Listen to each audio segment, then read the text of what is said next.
Hey friends, this is Jill Griffin, your host of the Career Refresh.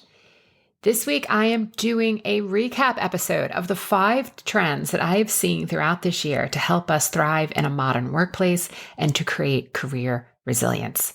This includes everything from managing setbacks, adaptability, leadership evolution, building your own professional brand, maintaining or building back your workplace well-being, and then redefining your own version of success. All right, let's jump in.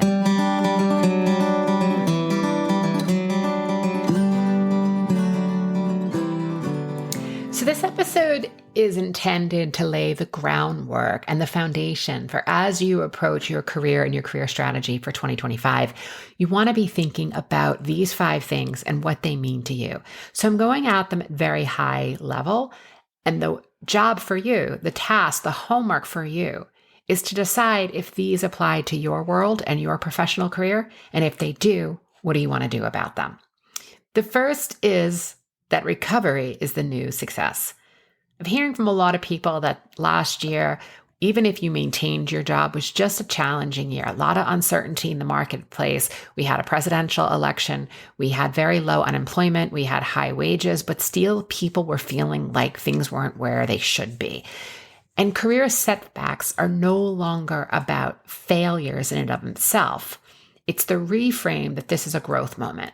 So finding the way to shift from the focus on failure avoidance to working on recovery and adaptability skills, this is where we're seeing people create this new level of success. This is emotional regulation during uncertainty. This is building support systems and networks, strategic decision making. How are you managing your energy ahead of time?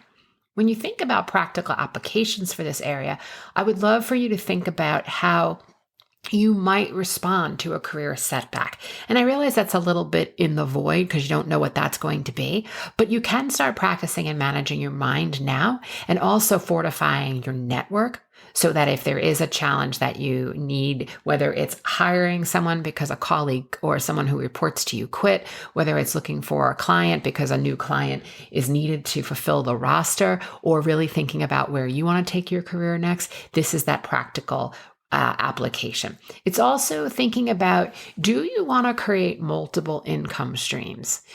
Within your employee contract, if you are an employee, you need to read the fine print and make sure that if you're working in more than one area, you're staying within the lines of that contract. But I'm seeing a lot more people have their main job and then something else so that they are diversifying their income. Now, you may be saying, how am I ever going to do that with all I have on my plate? That's the strategy. If this is something that you want to do to diversify and have multiple streams of income, therefore, if one stream of income is impacted, you have your arms and your hands in different areas, it's something to really think about. Lastly, is developing that personal board of directors for guidance. This is not relying on one mentor, one friend, one family member, one boss for everything. It's really thinking through the things that you need in your career and then making sure that you're always looking at your mental board of directors and who is playing those roles. The next trend that I'm seeing is the transformation of leadership skills. This is about more understanding that leadership is more than just technical expertise. However, you need the technical expertise also. It demands for adaptability as much as emotional intelligence. It's making sure that you're developing others, you're helping everyone on the team manage that uncertainty, and where applicable is fostering that psychological safety.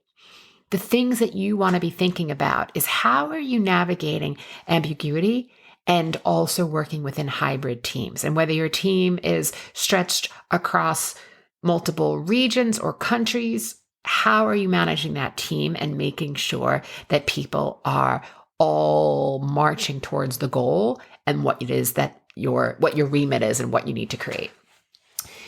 Also strengthening your emotional intelligence, right? We've talked before about how they're sometimes called soft skills, and I would challenge that they're essential skills, and really thinking about that empathy, that leadership, that confidence, the ability to hold space and listen to others. How are you providing and being an example so that this is the emotional intelligence and really thinking through from all the different parties how they might react to a situation? How is this becoming the cornerstone of your leadership strategy? And lastly, building empathy with accountability, right? We can have compassion for people, but we can also still hold them accountable. How does that sit in your space and in your own career strategy? Some of the leadership challenges that I'm seeing continue to take hold in this area is managing multi-generational teams. You may have people older than you reporting to you. You may have people younger than you reporting to you. You may have someone who's the same age reporting into you. How are you managing that and holding space and making sure that you are adapting your leadership to make sure that everyone is getting what they need and that you're meeting the goal? And then lastly, you want to be thinking about what is the role you play personally in the culture and the climate. The culture is what's there and always there, and that's the foundation. The climate is what happens when we get a little frothy. What happens when we lose a piece of business? What happens when a colleague quits? What happens when a project doesn't go well? That's the climate. And how we bounce back from that climate is really, really important. Your culture is always there. Your climate is going to change. The third trend that I'm seeing is the rise of the authentic professional brand. So much is riding on, the competition in the marketplace, and you need to be able to tell stories that align with your brand. I've talked before about how telling an impact-driven story that also ties to results. Sometimes in this space, people use that STAR method, which is situation, task, action, result. And while that can be used as an overarching framework, I want to make sure that you're telling the impact and you're also telling stories, whether it's for a case study, an interview, an internal conversation, a board of directors meeting. You're telling that story that aligns with your personal values and the values of the company or the initiative, right? You're weaving those two pieces together. When you're thinking about your own professional brand, you want to think through the consistency of who you are online and offline. There are some laws coming down in New York State. They actually might be federal laws. I don't know. I'll get back to you about that around social media and social media presence and what a company can and cannot do and whether or not they can look at your passwords. Get your passwords to look at your account or they can just look at your account. So obviously you want to stay in line with your local state and ultimately federal laws, but creating that consistency online. If you're one person online and you're talking about things one way and you're very expressive, how are you following that through so that you're the same person authentically? Does that work for you? Does it not? You don't have to be the same person, but that consistency is what people are going to look for. Even if they're told that they can't look at it, they're going to look at it because that's human nature. You also want to be thinking about how you're establishing your own thought leadership. Are you publishing content regularly through a company newsletter or the shareholders report? Are you putting content out there through Substack? Are you doing it on Medium? Are you doing it within LinkedIn? Where are you pushing both video and written content to establish your thought leadership and the position that you believe is the right way forward or to really show that thought leadership? And here's also about not polishing to perfection and having prioritization of authentic communication. I edit this podcast if I really mess up, but you'll notice there are speech patterns that I don't over edit it because I want you to know the real person and I don't want to hide behind polished perfection. Sometimes there's a need for that. That's not what we're seeing as a trend within personal branding. Is about being authentic. And then some of the more authentic approaches that we're seeing around networking is really moving from transactional relationships. Well, I didn't get the job, so I don't need to keep that relationship, versus making more meaningful relationships and more meaningful connections.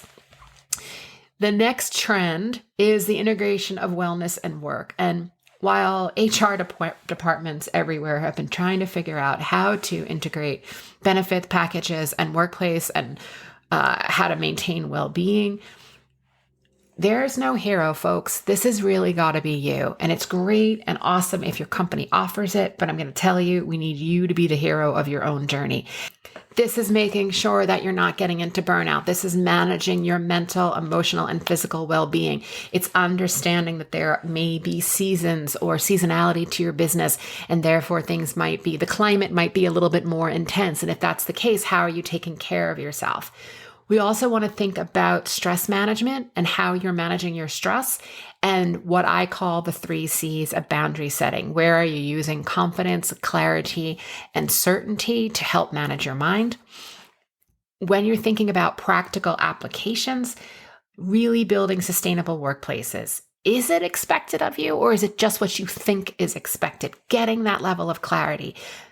As a leader, it's your role to be telling other people that are around you or report to you the own practices that you take into consideration to build your own wellness and to have daily routines, because that will help them have permission to do the same for themselves. That'll help them that if they worked really late last night and they need to get a later start this morning because they need to maintain their exercise, their health, and also just visit with the people they love and live with, that is going to be really important for you as a leader to be talking in ways that lets them know that that is okay for them to do that too.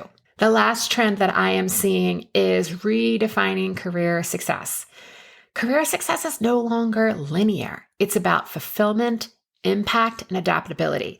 Look, if we are going to be living much longer, and we are not stopping our careers, or most likely we are not stopping the work that we are doing in the world, whether we're getting paid for it or not, at 60, right? We've got many years ahead of us to be living in our full capacity and to be adding value to the world. So you really want to be thinking about that career success is not linear. This might mean in one company, you hold the title of senior director. In your next role, maybe you're holding the title of vice president. Further down the line, maybe you're going back and holding a title of director. So you're going senior director, vice president, director. It's okay. Titles, all of that matters, and it equally doesn't. You get to define your career success and decide what matters. If you are being fulfilled, you are creating impact, and you're getting the financial and intellectual rewards you need. I'm going to tell you, title is important, but it's also not always important. So rethinking that. Also, new success metrics for success. Are you integrating life and work? And how are you able to maintain both and feel good about both? Is there continuous learning and personal fulfillment in your personal life and your professional life? How are you weaving that in? Social impact. Are you donating your time within your professional community or within the neighborhood that you live within, right? How are you redefining success? And then when you're thinking through your overall career navigation, you want to regularly assess and develop your skill set. You want to build that adaptability muscle, which comes back to mindset and growth mindset, so that you can navigate those challenges. And then you want to be all feeding it through your personal brand. So you might be listening to this and being like, this is a lot. It's in chunks. You have most of this. It's already happening. It's you getting super clear and strategic to where you're putting your attention, because where you put your intention is what gets attention, and that's where you're going to show up in your career and in your life. As we think about the new year, I don't subscribe to the idea that it's January 1, so therefore, what are my, New Year's resolution, as if the calendar is going to control the realities of what's happening. There's nothing different between December 31st and January 1. What is, however, going to help you think through your career is where you're building yourself a strategy to thrive in a modern workplace. And as you approach January and Q1, thinking through that is the way and the path forward. It's not about the New Year resolution. It's about being intentional. All right, friends, as always, I love to hear from you. So email me. Let me know what you're doing. hello@jillgriffincoaching.com. Have a beautiful week, and I'll see you next time. I'm Jill Griffin, your host of the Career Refresh Podcast. My mission is to make workplaces more successful for everyone. So if you have ideas for topics or future guests, please email us at hello@jillgriffincoaching.com. Until next time, embrace possibility, be generous, intentional, and kind.